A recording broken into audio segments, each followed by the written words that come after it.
dar alguns passinhos adiante na eletrodinâmica, vamos fazer uma revisão para ver o que a gente tem até agora. De eletrodinâmica, a gente viu coisas bem básicas até então. Importante tu olhar para um circuito elétrico bem simples como esse e reconhecer cada elemento. Essas linhas são fios condutores que têm resistência desprezível por serem fios muito pequenos. Tem esse elemento que é o resistor, ele apresenta uma característica que é a resistência elétrica, obrigado? Esse cara aqui é a fonte de tensão, DDP, né? Diferença de potencial. Melhor que pensar numa bateria ou numa pilha do que a tomada, porque a bateria e a pilha têm corrente contínua, sempre para o mesmo lado, e a tomada é uma corrente alternada. Isso aí. Então, pensar numa bateria é uma boa. Tem que saber falar o sentido real e o sentido convencional. Pensa 10 segundinhos.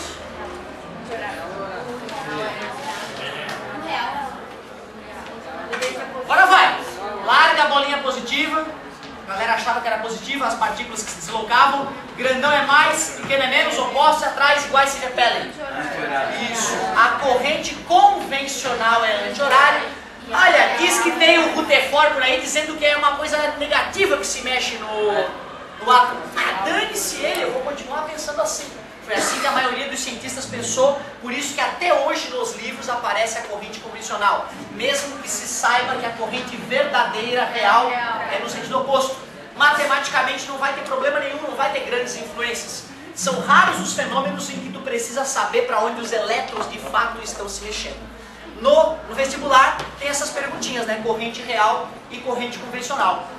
Nós vimos que para calcular, aliás, para relacionar o R, o V e o I, existe a definição de resistência elétrica. Cuidado, hein? Isto aqui é uma definição. Eu lembro que quando o meu professor escrevia a definição no quadro, me dava comichão, eu ficava louco. Porque para mim era uma coisa, como assim o cara chega lá e inventa isso e aí todo mundo sai usando? Eu tinha dificuldade de perceber que tudo na vida foi inventado. Carteira. Hoje todo mundo sabe que é uma carteira, mas um dia alguém inventou esse dispositivo e denominou e começou a ensinar as pessoas. Olha, tem agora uma nova mesinha já grudada com a cadeira que é a carteira de estudante. Hoje todo mundo conhece. E é assim que vai ser com todo o conhecimento. A ideia é que a gente transmita o conhecimento, transmita, e que daqui a 10 gerações isso tudo seja tão óbvio que as pessoas discutam com naturalidade, não precisem estudar especificamente isso. Então alguém se inventou que resistência elétrica é V sobre I. E como a invenção se mostrou extremamente útil, até hoje, 100 anos depois, a gente continua usando a mesma definição. Eu não gosto de usar essa fórmula assim.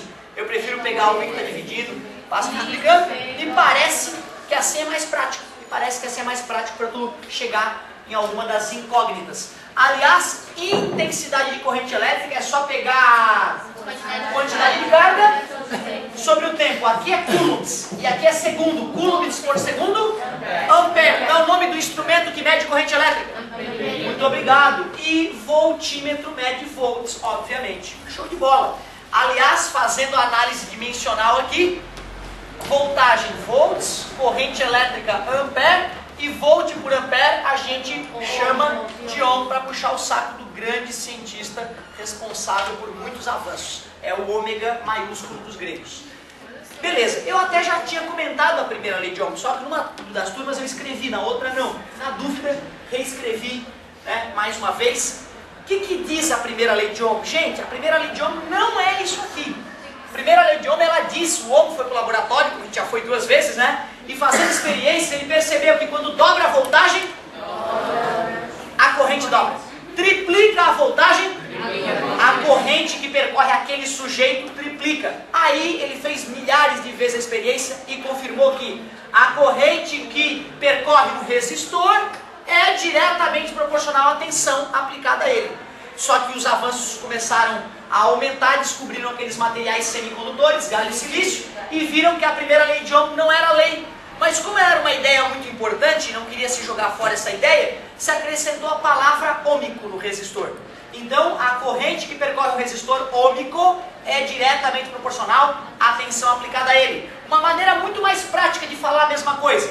Já que R é V sobre I, e se esse dobra, esse triplica, essa divisão vai dar constante para o mesmo resistor. resistor. Então, uma maneira bem prática de falar a primeira lei de Ohm. Uma coisa muito importante é tu conseguir identificar a primeira lei de Ohm usando gráficos. Isso é algo que a UFSC adora cobrar. Ela já cobrou 3 vezes de maneira idêntica e está na hora dela cobrar de novo. Então, olha só. Quando nós temos duas grandezas diretamente proporcionais, nós sabemos que ao fazer o gráfico V por I, fica como esse gráfico? Uma reta. Não, isso é um absurdo. A voltagem é a mesma e a corrente aumenta do além. Não, é um absurdo. Assim. O que é isso? A corrente está igual à medida que a voltagem aumenta. É um absurdo. Tem que ser uma reta crescente passando pela origem. Porque quando a voltagem é zero, a corrente é zero. É aquele pontinho. Beleza? Então, quando um resistor ômico é representado através de um gráfico, tu tens que procurar essa reta no gráfico V por I. Legal, pode acontecer de tudo. Pode curvar para cima, pode curvar para baixo. Certo? E eu já vou chegar nesse ponto que tu quer. Mas antes disso, deixa eu colocar um detalhe aqui que vai te ajudar a interpretar o resistor não ômico. Vamos chegar já no resistor não ômico. Galerinha, o legal é o seguinte, ó. Peguei 2 gráficos. Esse é o clássico. Esse é raro. Esse aqui é o picareta. Esse aqui é o perigoso. Vou chamar de resistor 1, resistor 2, resistor 3. Vou chamar de resistor X, Y e Z. E eu te pergunto, olhando para o primeiro gráfico, qual é a relação entre as resistências? Qual que é maior, qual que é menor? R1, R2, R3? Legal! É isso aí, vamos ver se fecha. E aqui? Ó, muito melhor do que decorar A quando a inclinação é maior, a resistência é maior ou vice-versa, é tu usar o teu consenso e fazer o seguinte, ó. Bota número, cara. Pega um número bem bonito aqui, sei lá, ó. 10 volts. E pega números legais aqui, ó. 1, 2 e 5. E aí calcula. Isso, então assim, ó, para que tu não precise ficar no mundo das ideias e correr o risco de se perder, coloca números com bom senso, né? Não vai botar o 5 ali e o 2 lá. Tudo bem pra ti? Bota os números com uma certa, né, raciocínio lógico. E aí sai calculando. Para calcular uma resistência não é V sobre I, quem vai ser o R1? V10 sobre 1. 10 dividido para 1, 10 ohms. R2, 10 sobre 2, 5 ohms. Resistência 3, 10 sobre 5. Resistência 3, 2 ohms.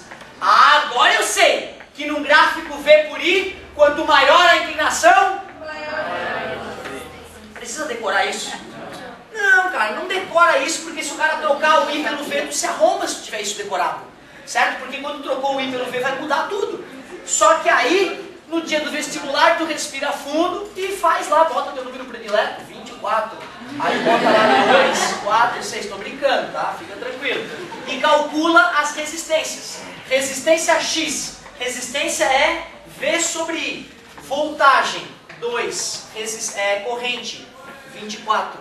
Resistência Y, 4 sobre 24. Resistência Z, 6 sobre 24. Quem que deu maior? Já que todos têm o mesmo denominador, né? O cara que tem o maior numerador é o maior. RZ é maior que RY, que é maior. E aqui foi o contrário, né? R1 maior que R2. Não decore. Se precisar, bota uns valores ali na hora, raciocina que vai ficar super seguro e super fácil. E também esse tipo de raciocínio tem um prazo de validade muito maior do que a decoreba nua e crua, né? Aumentou o ângulo, aumentou a resistência. Isso para V versus I. O contrário ocorre no I versus V. Agora vamos lá. Agora que eu dei essa dica sobre a inclinação do gráfico, eu posso já trabalhar uma questão um pouco mais interessante. A pedidos então, olha lá querido, aqui é pra ti querido, ó. Vamos fazer I por V. Opa! É um resistor ômico? Não, porque para ser resistor ômico tinha que ser uma. A pergunta é, a resistência dele está aumentando ou diminuindo? Com o aumento da corrente. Deixa eu ver. A inclinação está aumentando de fato. E nós vimos no gráfico V por I que quanto maior a inclinação, maior a resistência. Então nessa região, para correntes maiores, a resistência elétrica é maior do que para correntes menores, beleza? Então tu vê, tu analisando gráficos simples e retinhos, tu pode tirar conclusões a respeito de um gráfico como esse. Se a curva tivesse essa característica, né? Certo? A inclinação está diminuindo, então a resistência elétrica está diminuindo. Tranquilo até agora? Nada demais. Beleza. A UFSC então já cobrou esse tipo de raciocínio 2 anos seguidos, iguais, questões iguais um ano para o outro, uma coisa um pouco assustadora, e aí passou uns 2, 3 anos, ela emplacou a mesma questão, idêntica de novo, certo? Absolutamente o mesmo raciocínio. Então, e faz tempo que ela não cobra isso, como no vestibular nada se cria, tudo se copia, é bom estar protegido para essa questão. E já que estamos estudando a primeira lei de Ohm, vamos ver o que o safadinho aprontou mais. O cara estudou muitos anos esse tipo de fenômeno, cara, e aí ele conseguiu desenvolver uma outra relação muito importante, chamada segunda lei de Ohm. Vamos a ela.